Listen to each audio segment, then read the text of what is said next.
สำหรับอุปกรณ์ในวิดีโอนี้นะคะ KJ จะใช้เป็น Cotton Soft 4 พายนะคะ KJ จะใช้ 2 เส้นคู่ในการถักนะคะจำนวนขนาดทั้งหมด KJ ใช้อยู่ที่ประมาณ 220 ถึง 230 กรัมนะคะแต่อันนี้ก็ขึ้นอยู่กับเพื่อนๆด้วยว่าอยากได้ขนาดกระเป๋าที่ใหญ่หรือว่าเล็กจากของ KJ นะคะจากนั้นนะคะเข็ม KJ จะใช้เป็นเบอร์ 7/0 นะคะหรือว่าขนาด 4 มิลนะคะแล้วก็จะมีเป็นเข็มเก็บปลายไหม Stitch Marker แล้วก็กรรไกรค่ะยังไงแล้วเดี๋ยวเราไปดูวิธีการถักกันเลยนะคะค่ะวิธีการทำไหม2เส้นนะคะสำหรับคนที่จะใช้ไหมแค่ม้วนเดียวนะคะก็เราจะเริ่มจากตรงกลางของไหมแบบนี้นะคะของม้วนไหมดึงขึ้นมานี่มันก็จะมีปลายแบบนี้นะคะตรงกลางหลังจากนั้นเราก็จะเอาด้านข้าง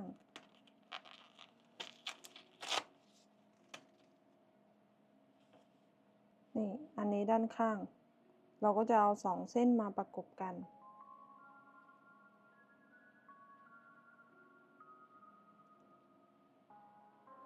เป็นแบบนี้นะคะนี่โอเคค่ะเรามาเริ่มต้นกันเลยนะคะเริ่มต้นเราก็จะพัน Magic Ring ค่ะจากนั้นนะคะเราก็จะถักโซ่1ล็อกแบบนี้นะคะหลังจากนั้นเราจะถัก X นะคะลงไปตรงห่วง Magic Ring แบบนี้นะคะเราก็ใช้ Stitch Marker นะคะมาร์กไว้นะคะตรง X แรกตรงนี้นะคะจะเป็นหลักแรก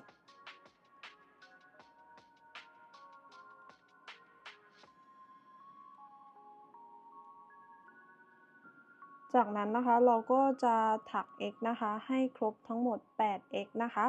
รวมX แรกด้วยนะคะ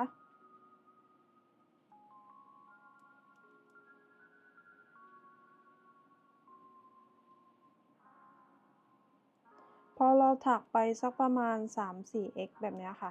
เราก็ดึงไหมแบบนี้นะคะให้รูมันเล็กลง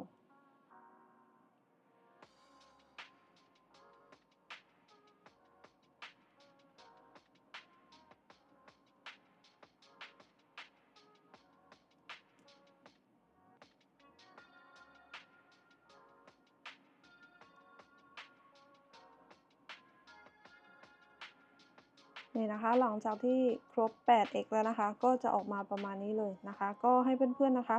ดึงปลายไหมด้านหลังแบบนี้นะคะเพื่อปิดช่องว่างตรงกลางแบบนี้หลังจากนั้นเราก็จะถักซีเลื่อนห่วงกับหลักแรกนะคะ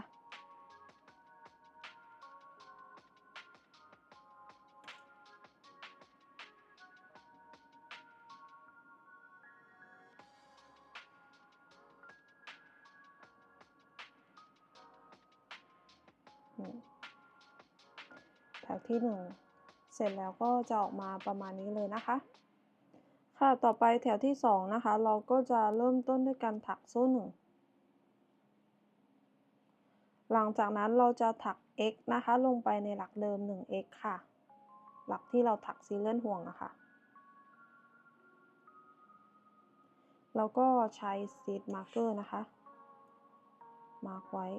หลักแรกตรงนี้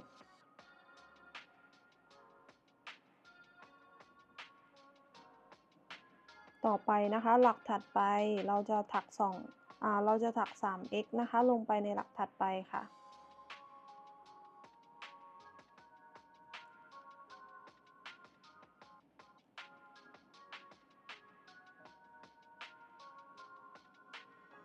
จากนั้นนะคะให้เพื่อนๆนะคะใช้Stitch Marker นะคะมาร์ก x ที่2นะคะหรือว่า x ตรงกลางไว้แบบนี้เพราะว่าตรงนี้ค่ะมันจะเป็นมุมของชิ้นงานนะคะอันนี้จะเป็นมุมที่1ของชิ้นงานค่ะต่อไปนะคะในหลักถัดไปเราจะถัก 1x นะคะลงไปแบบนี้นะคะหลังจากนั้นหลักถัดไปเราจะถัก 3x ค่ะ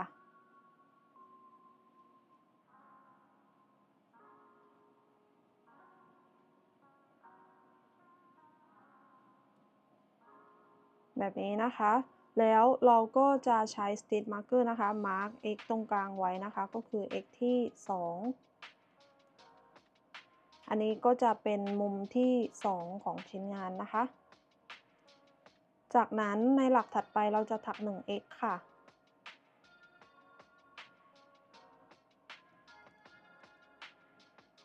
ในหลักถัดไปเราจะถัก 3x นะคะ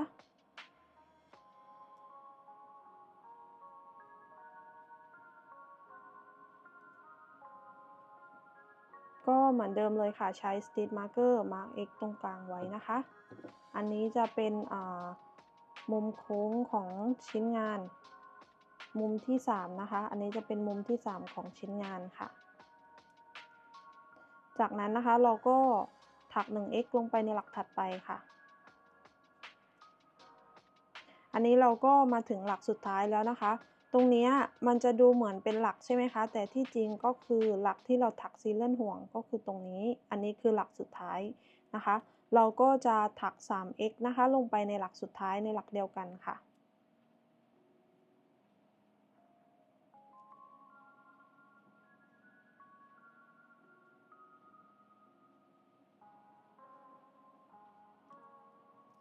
แล้วก็เหมือนเดิมเลยค่ะ ใช้ Stitch Marker มาร์กหลักที่ 2 ไว้นะคะ x ที่ 2 แบบนี้นี่หลังจากนั้นเราก็จะถักซีเลียนห่วงกับหลักแรกค่ะ เอา Stitch Marker ออกแล้วก็ถักซีเลียนห่วงกับหลักแรกนี่แถวที่ 2 เสร็จแล้วก็จะออกประมาณนี้เลยนะคะ เพื่อนๆจะสังเกตว่าตัวชิ้นงานจะเริ่มเป็นสี่เหลี่ยมมากขึ้นนะคะนี่ค่ะต่อไปนะคะเรามาดูในแถวที่ 3 กันเลยนะคะ เริ่มต้นเหมือนเดิมเลยค่ะ เราจะถักโซ่ 1 จากนั้นเราจะถัก x นะคะลงไปในหลักแรก ก็มือใหม่นะคะใช้ Stitch Marker นะคะมาร์กหลักแรกไว้ แล้วก็ถ้าเพื่อนๆไม่แน่ใจนะคะแนะนำให้มาร์กหลักสุดท้ายไว้ด้วยนะคะ เพราะว่าเพื่อนๆจะสังเกตว่าตรงซีเลื่อนห่วงตรงนี้จะดูคล้ายๆหลักเหมือนกัน ถ้าเพื่อนๆมือใหม่ไม่มาร์กหลักสุดท้ายไว้เนี่ยอาจจะสับสนได้นะคะ จากนั้นเราจะถักอีก 1x นะคะลงไปในหลักถัดไปค่ะ พอเราถักมาจนถึงหลักที่มี Stitch Marker อยู่นะคะ เราก็จะเอา Stitch Marker ออก แล้วเราก็จะถัก 3x ลงไปค่ะ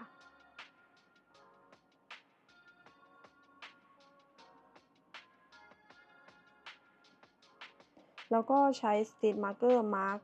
x ที่ 2 x ตรงกลางไว้เหมือนเดิมเลยค่ะ เพราะว่าเราจะทำการขยายตัวชิ้นงานให้มันใหญ่ขึ้นนะคะ เราก็จะต้องเพิ่มจำนวนหลักตรงมุมทุกมุมเลยนะคะ หลังจากนั้นเราก็จะถัก x นะคะลงไปในทุกๆหลักนะคะ ไปจนถึงหลักที่มี Stitch Marker อยู่นะคะ ก็คือ 3x จากนั้นพอมาถึงตรงมุมที่ 2 นะคะ เราก็จะเอา Stitch Marker ออก แล้วก็ถัก 3x นะคะ ลงไปในหลักเดียวกัน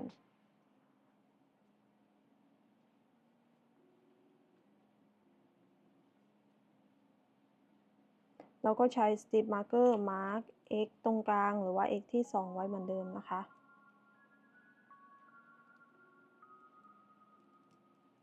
แบบนี้ จากนั้นเราก็จะถัก x ลงไปทั้งหมด 3x ใน 3 หลักถัดไป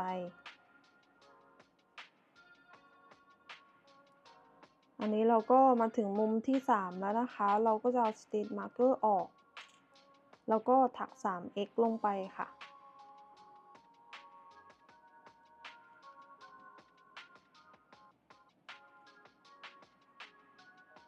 ก็ใช้ Stitch Marker มาร์ก x ที่ 2 ไว้เหมือนเดิมเลยค่ะ จากนั้นก็ถัก x นะคะ ลงไป 1 2 3 แบบนี้นะคะ ต่อไปในมุมสุดท้ายนะคะ ก็คือมุมที่ 4 ของชิ้นงาน เราก็จะถัก 3x ลงไปค่ะ แ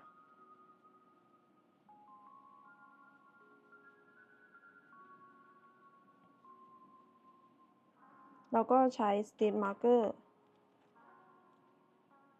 mark x ที่ 2 ไว้จากนั้นหลักสุดท้ายเราจะถัก x นะคะลงไปแบบนี้หลังจากนั้นเราก็จะถักซีเลื่อนห่วงกับหลักแรกค่ะ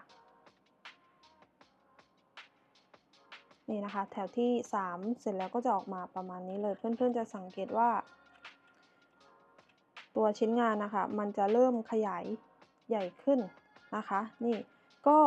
ในแถวที่ 4 ขึ้นไปนะคะเราจะถักเหมือนแถวที่ 3 เลยนะคะก็คือ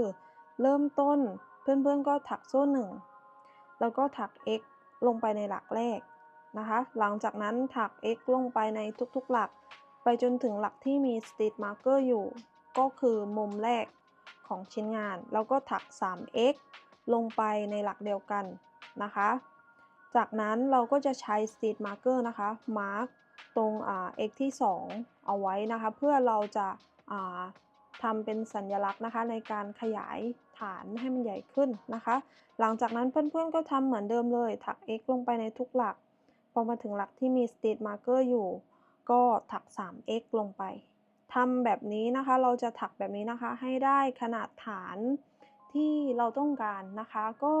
เดี๋ยวเรากลับมาเจอกันอีกทีนึงนะคะว่าเกเจจะถักทั้งหมดกี่แถวนะคะค่ะอันนี้หลังจากที่เคเจถักจนได้ขนาดฐานที่เคเจต้องการแล้วนะคะเคเจจะถักอยู่ที่ทั้งหมด12แถวนะคะขนาดของตัวฐานนะคะก็จะอยู่ที่ประมาณ14เซนติเมตรนะคะก็ถ้าใครอยากได้ฐานใหญ่กว่านี้ก็สามารถถักเพิ่มขึ้นไปอีกได้นะคะเป็น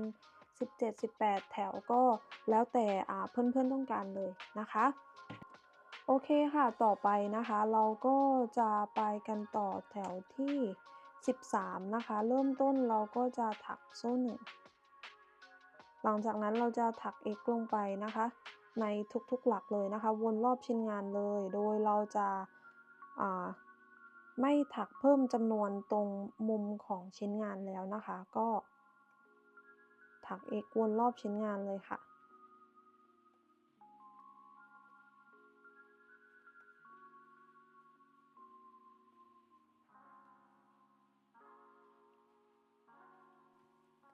นี่นะคะพอเราถักมาจนถึงมุมของชิ้นงานนะคะเราก็จะเอา Stitch Marker ออกแล้วก็ถักแค่ 1x นะคะลงไปจากนั้นเราก็ถัก x ลงไปในทุกๆหลักก็คือเราจะถัก x นะคะวนรอบชิ้นงานเลยโดยเราจะไม่ถักเพิ่มจำนวนแล้วนะคะนี่ประมาณนี้เลยนะคะก็เดี๋ยวเราจะถัก x นะคะวนรอบชิ้นงานแล้วเดี๋ยวเรากลับมาเจอกันอีกทีนึงนะคะในจุดที่เราเริ่มต้นค่ะ ค่ะนี้พอเราถักมาจนถึงจุดที่เราเริ่มต้นแล้วนะคะเราก็จะถักซีเลื่อนห่วงกับหลักแรกนะคะนี่อันนี้ส่วนของฐานกระเป๋านะคะเราจะจบอยู่ที่แถวที่13นะคะนี่ก็จะออกมาประมาณนี้เลยนะคะก็เดี๋ยวเราไปดูขั้นตอนในการถักตัวกระเป๋ากันเลยนะคะ ค่ะต่อไปนะคะเราก็จะมาเริ่มต้นในตัวของกระเป๋ากันนะคะก็ในแถวที่1นะคะเริ่มต้นเราก็จะถักโซ่ขึ้นไปทั้งหมด3โซ่ค่ะ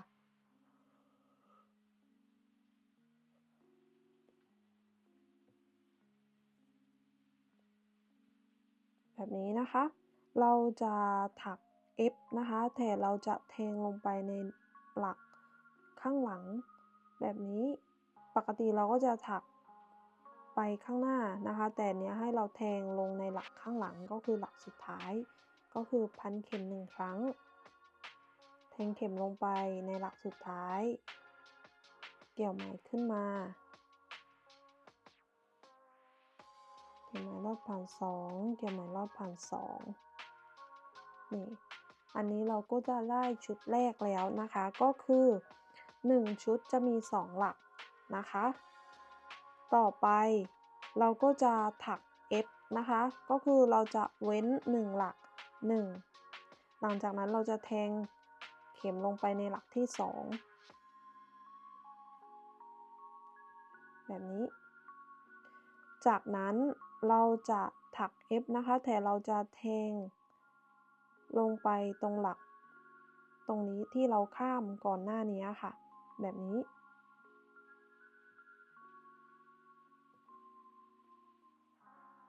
นี่ก็คือจะเป็นการถัก F ไขว้นะคะถัก F ไขว้ยังไงก็คือ1ชุดจะมี2หลักก็คือถัก F แรกถัก F แรกใช่ไหมคะเราจะเว้น1หลักแล้วเราก็จะแทงเข็มลงไปในหลักที่2อันนี้คือ F แรก F ที่2ก็คือเราจะแทงกลับมาตรงหลักที่เราข้ามไปอะค่ะก็คือมันก็จะไขว้เป็นตัว X แบบนี้นะคะเดี๋ยว KJ จะถักให้ดูอีก1ครั้งนะคะก็เราจะข้าม1หลักถัก F ลงไปในหลักถัดไปจากนั้นเราก็จะถัก F ลงไปในหลักที่เราข้ามก่อนหน้านี้ค่ะแบบนี้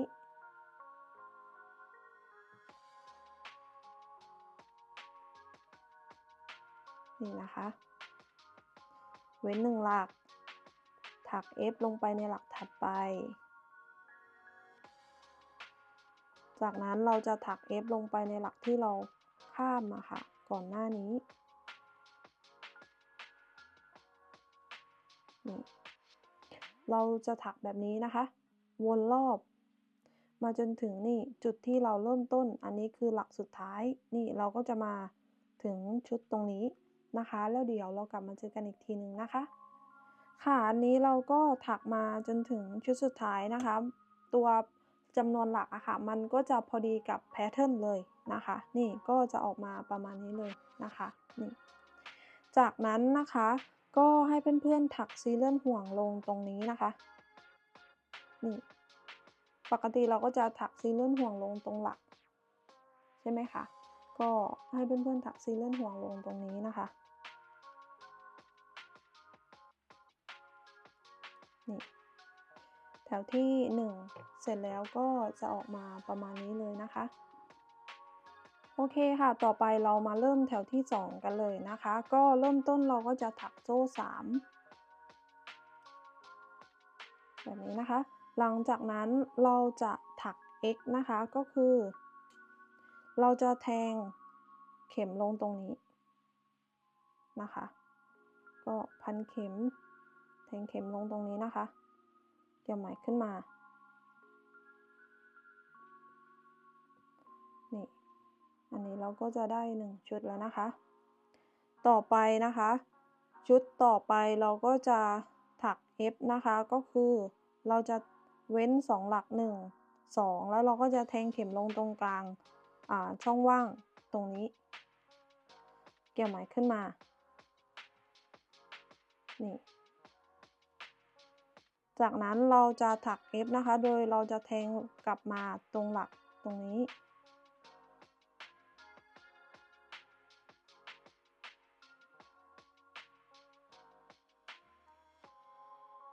แบบนี้นะคะก็เราจะข้ามหลักตรงนี้นะคะแล้วเราก็จะมาแทงเข็มลงตรงนี้หลักตรงนี้จากนั้นเราก็จะแทงเข็มกลับลงตรงหลักตรงนี้นะคะ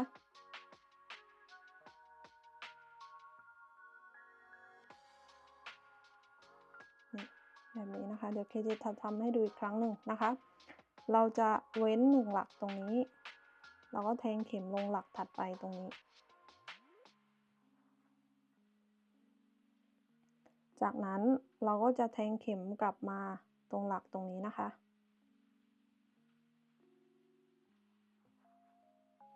นี่ก็จะออกมาประมาณนี้นะคะก็เราจะถักแบบนี้นะคะวนรอบชิ้นงานเลยนะคะแล้วเดี๋ยวเรากลับมาเจอกันอีกทีหนึ่งนะคะค่ะนี้เราก็ถักมาจนถึงชุดสุดท้ายนะคะเราก็จะแทงเข็มลงตรงนี้นะคะแล้วก็แทงกลับมาตรงนี้แล้วก็ถักซีเลื่อนห่วงลงตรงหลักตรงนี้นะคะตรงช่องว่างตรงนี้นี่แถวที่2เสร็จแล้วก็จะออกมาประมาณนี้เลยนะคะในแถวที่3ขึ้นไปอะค่ะเราจะถักเหมือนแถวที่2เลยนะคะก็คือ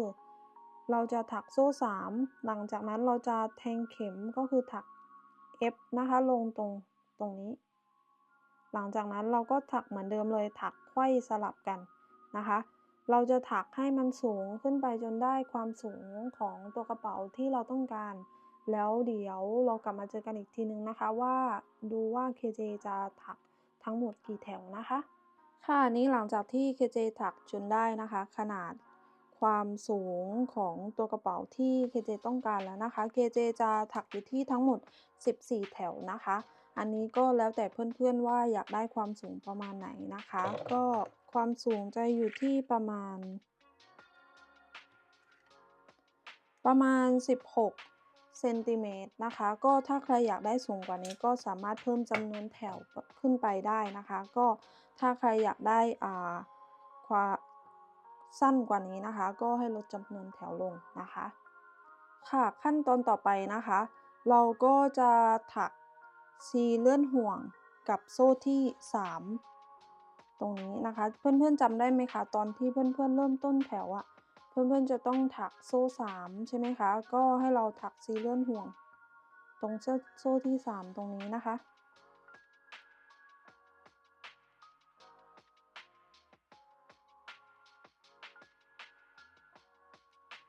นี่แบบนี้นะคะจากนั้นเราจะถักขอบของตัวกระเป๋ากันนะคะก็เริ่มต้นให้เพื่อนๆถักโซ่1หลังจากนั้นเราจะถัก X นะคะลงไปในทุกๆหลักเลยค่ะแต่เราจะถักถอยหลังนะคะก็คือเราจะแทงเข็มลงไปในหลักสุดท้ายเกี่ยวไหมขึ้นมาแบบนี้นะคะเกี่ยวไหมลอดผ่านจากนั้นเราก็ถัก X เหมือนเดิมค่ะแต่ว่าเราจะถักแบบถอยหลังแบบนี้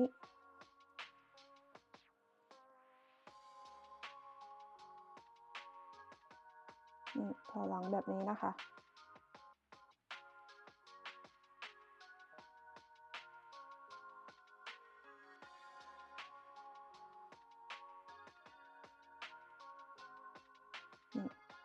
เราก็จะถักแบบนี้นะคะวนรอบชิ้นงานเลยแล้วเดี๋ยวเรากลับมาเจอกันอีกทีในจุดเริ่มต้นตรงนี้นะคะค่ะนี่หลังจากที่เราถักวนรอบชิ้นงานแล้วนะคะก็จะออกมาประมาณนี้เลยนี่นะคะหลังจากนั้นก็เพื่อนๆสามารถตัดไหมได้เลยนะคะ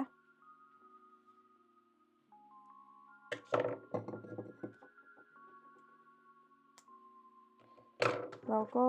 เก็บปลายไหมให้เรียบร้อย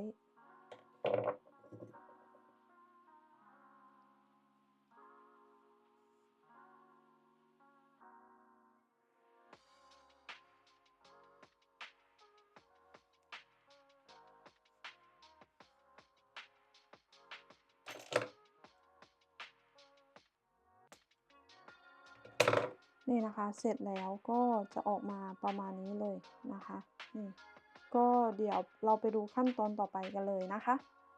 โอเคค่ะต่อไปนะคะเราก็จะมาถักตัวสายของกระเป๋ากันนะคะอันนี้ KJ ถักไว้เสร็จแล้วนะคะก็คืออันนี้จะเป็นสายหูหิ้วของตัวกระเป๋านะคะอันนี้เราจะถัก2เส้นนะคะส่วนอันนี้จะเป็นสายสะพายนะคะอันนี้ถ้าใครไม่ใช้ไม่ต้องถักก็ได้นะคะถ้าใครอยากได้สายสะพายยาวก็สามารถถักเพิ่มได้นะคะก็คือ KJ จะใช้เป็นตัวก้ามปูแล้วก็มัดปมแบบนี้นะคะอันนี้มันจะสามารถปรับระดับได้นะคะอยากให้สายสั้นยาวก็คือสามารถลูดเอาแบบนี้นี่สามารถปรับสายได้แบบนี้นะคะก็วิธีการถักก็ง่ายๆเลยนะคะเดี๋ยว KJ จะโชว์ให้ดูนิดนึงก็ได้นะคะเผื่อเพื่อนๆมือใหม่เขายังไม่รู้จักวิธีการถักสายตัวนี้นะคะหรือว่าใครสามารถไปหาเซิร์ชในยูทูบได้เลยนะคะให้เซิร์ชว่าวิธีถักสายกระเป๋าลายตะขาบ KJ ไม่แน่ใจว่าเขาจะเรียกว่าลายอะไรนะคะ KJ เข้าใจว่าตัวเนี้ยเรียกว่าลายตะขาบหรือว่าลายกระดูกงูนี่แหละไม่แน่ใจเหมือนกันนะคะก็เริ่มต้น KJ จะเหลือปลายไหมไว้เผื่อเย็บติดกับกระเป๋านิดหนึ่งนะคะหลังจากนั้น เราจะพัน slip knot จากนั้นเราจะถักโซ่ขึ้นไป2โซ่ค่ะแบบนี้นะคะหลังจากนั้นเราจะถัก x ลงไปในหลักแรกค่ะในโซ่แรกแบบนี้นะคะหลังจากนั้นให้เพื่อนๆสังเกตว่าจะมีเส้นตรงนี้2เส้นนะคะนี่ก็ถ้าใครใช้ไหมเส้นเดียวตรงนี้มันจะเป็น1เส้นนะคะแต่เนี้ยเคเจใช้2เส้นมันก็จะเห็นเป็น2เส้นแบบนี้นะคะให้เพื่อนๆแทงเข็มลงตรงนี้นี่นะคะเกี่ยวไหมลอดผ่านแบบนี้แล้วก็เกี่ยวไหมลอดผ่านทั้งหมดนี่นะคะหลังจากนั้นให้เพื่อนๆสังเกตตรงนี้นะคะตรงนี้จะมี4เส้นอย่างที่เจบอกว่าถ้าใครใช้ไหมเส้นเดียวนะคะตรงนี้มันจะเป็น2เส้นคู่แต่ถ้าใครใช้ไหม2เส้นคู่เหมือนของ KJ ตรงนี้มันก็จะเป็น4เส้นให้เพื่อนๆแทงเข็มทะลุไปทั้ง4เส้นเลยนะคะก็คือทะลุทั้งหมดแบบนี้เกี่ยวไหมลอดผ่านทั้งหมดแบบนี้เราก็เกี่ยวไหมลอดผ่านทั้งหมดนี่นะคะเพื่อนๆจะเห็นว่าลายตรงนี้ให้เพื่อนๆแทงเข็มลงไปเกี่ยวไหมลอดผ่านเกี่ยวไหมลอดผ่านนี่พอเราถักขึ้นไปเยอะๆมันจะดูง่ายแล้วนะคะเนี่ยมันก็จะเป็นชุดเดียวกันแบบนี้ก็แทงเข็มแบบนี้นะคะเกี่ยวไหมนี่แบบนี้นะคะนี่อันนี้เราก็จะถักให้ได้ความสูงความยาวของสายที่เพื่อนๆต้องการนะคะหรือใครจะถักสายกระเป๋าแบบไหนก็ได้ไม่ได้จำกัดเลยว่าจะต้องเป็นลายนี้นะคะสามารถใช้ได้ทุกลายแล้วแต่เพื่อนๆชอบเลยนะคะก็เราจะถักสายหูหิ้วทั้งหมด2เส้นอันนี้ความยาวก็ขึ้นอยู่กับเพื่อนๆว่าอยากได้สายยาวประมาณไหนนะคะตรงหัวแถวกับท้ายแถวเนี่ยให้เหลือปลายไหมไว้นะคะเพราะว่าเราจะเอาไปเย็บกับตัวกระเป๋านะคะแล้วก็ถ้าใครอยากได้สายสะพายยาวก็สามารถถักตามความยาวที่เพื่อนๆชอบได้เลยนะคะหลังจากนั้นหลังจากที่เพื่อนๆถักสายเสร็จแล้วนะคะก็ให้เพื่อนๆนะคะมาเย็บเข้ากับตัวกระเป๋านะคะก็วิธีการเย็บนะคะวิธีการเย็บตัวกระเป๋านะคะเคจะใช้เป็นเข็มเก็บปลายไหมนะคะแล้วก็ร้อยเข็มร้อยไหมเข้าไปในเข็มแบบนี้นะคะแล้วก็เย็บติดเข้าด้วยกันแล้วก็จุดที่เราจะเย็บติดนะคะก็ให้เพื่อนๆดูด้านในแบบนี้นะคะแล้วให้เรายึดตรงมุมแบบนี้นี่นะคะขึ้นไปเป็นจุดเราก็ใช้ Stitch Marker Mark จุดที่1ตรงมุมตรงนี้จุดที่2เราได้2จุดแบบนี้เราก็มาอีกฝั่งหนึ่ง2ฝั่งแบบนี้นะคะอันนี้จะเป็นตัวอย่างที่เคเจถักไว้เสร็จแล้วนี่เขาก็จะเป็นแบบนี้นี่ตรงหูหิ้วนะคะตรงหูหิ้วเขาก็จะเป็นแบบนี้ก็คือเราจะเอามุมทั้ง4มุมก็คือเย็บติดทั้ง4มุมแบบนี้นะคะก็เดี๋ยวเคเจจะไปเย็บตัวหูหิ้วกระเป๋าให้เสร็จนะคะก็เดี๋ยวเรากลับมาเจอกันอีกทีนึงนะคะหลังจากที่ทุกอย่างเสร็จหมดเรียบร้อยแล้วนะคะ